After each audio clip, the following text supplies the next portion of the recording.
నేను ప్రియాంక దండి, విశాఖ తూర్పు నియోజకవర్గ కాంగ్రెస్ పార్టీ ఇన్ఛార్జ్.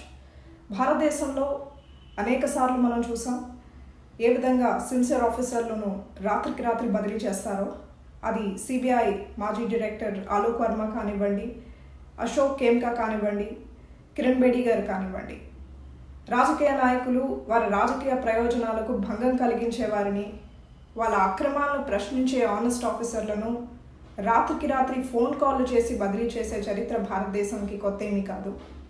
మరి అదేవిధంగా విశాఖపట్నంలో కూడా మొన్న 12వ తారీఖున శ్రీకాకుళం డిఎస్పీగా పనిచేసినటువంటి వివేకానంద గారిని, ఎంతో డైనమిక్ ఆఫీసర్, ఎంతో ఆనెస్ట్ ఆఫీసర్గా పేరు తెచ్చుకున్నటువంటి వివేకానంద గారిని కూడా మన విశాఖపట్నం ఏసీపీ, హార్బర్ ఏసీపీగా నియమించడం జరిగింది.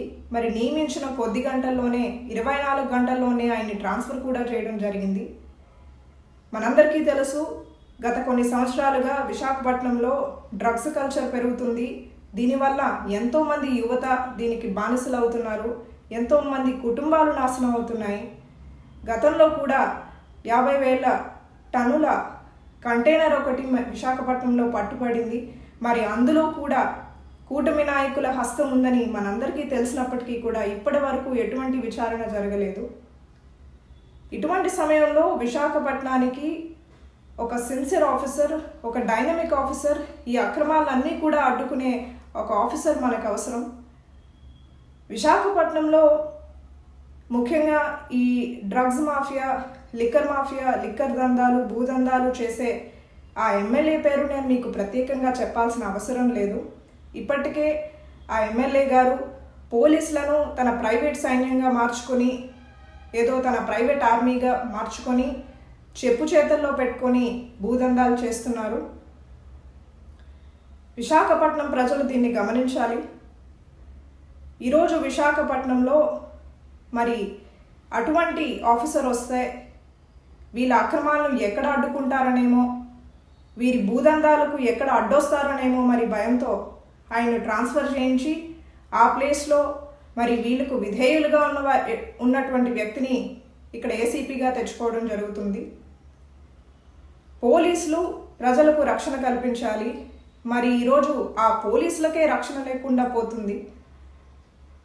అనేక సార్లు ఎంతోమంది సిన్సియర్గా, ఆనెస్ట్గా పనిచేయాలనుకున్నప్పటికీ కూడా ఈ హారాస్మెంట్ వల్ల, ఈ ట్రాన్స్ఫర్లకు భయపడి ఎంతోమంది సిన్సియర్ ఆఫీసర్లు ఈరోజు లొంగిపోవాల్సిన పరిస్థితి. సుప్రీంకోర్టు అనేక సార్లు చెప్పింది, it has laid down guide lines that ఒక ఆఫీసరు 2 ఏళ్ల వరకు ఆయనని ట్రాన్స్ఫర్ చేయకూడదని ఒక గైడ్ లైన్ ఉంది. ఒకవేళ చేసినప్పటికీ కూడా అది పోలీస్ ఎస్టాబ్లిష్మెంట్ బోర్డు తీసుకునే నిర్ణయం అయి ఉండాలి. మరి కాంగ్రెస్ పార్టీ వాళ్ళు డిమాండ్ చేస్తూ ఉంది, ఈ ట్రాన్స్ఫర్ ఎవరు చేయించారు? ఇది పోలీస్ ఎస్టాబ్లిష్మెంట్ బోర్డు తీసుకున్న నిర్ణయమా, లేదంటే ప్రజలు ఆరోపణలు చేస్తున్నట్టుగా ఎంపీ శ్రీభరత్ గారు, అలాగే విశాఖ తూర్పు నియోజకవర్గ ఎమ్మెల్యే వెలగపూడి గారు ఫోన్ కాల్ ద్వారా ట్రాన్స్ఫర్ చేయించారా?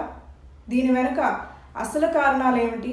ప్రజా సంక్షేమం కోసం ఈ ట్రాన్స్ఫర్ చేయించారా, లేదంటే మీ భూదందాలకు అడ్డొస్తారని వీళ్ళని ట్రాన్స్ఫర్ చేశారా? ప్రజలకు సమాధానం మీరు చెప్పాలి. What is the reason behind the transfer? Public డొమైన్లో మీరు ఉంచాలి. ట్రాన్స్ఫర్ ఫైల్ని పబ్లిక్ డొమైన్లో మీరు ఉంచాలి. ఈ ట్రాన్స్ఫర్ వెనుక కారణం ఏంటో, ఒక నిజాయితీ గల ఆఫీసర్ను ఇంత అర్జెంటుగా 24 గంటల్లోనే ఎందుకు ట్రాన్స్ఫర్ చేయాల్సి వచ్చిందో, దాని వెనక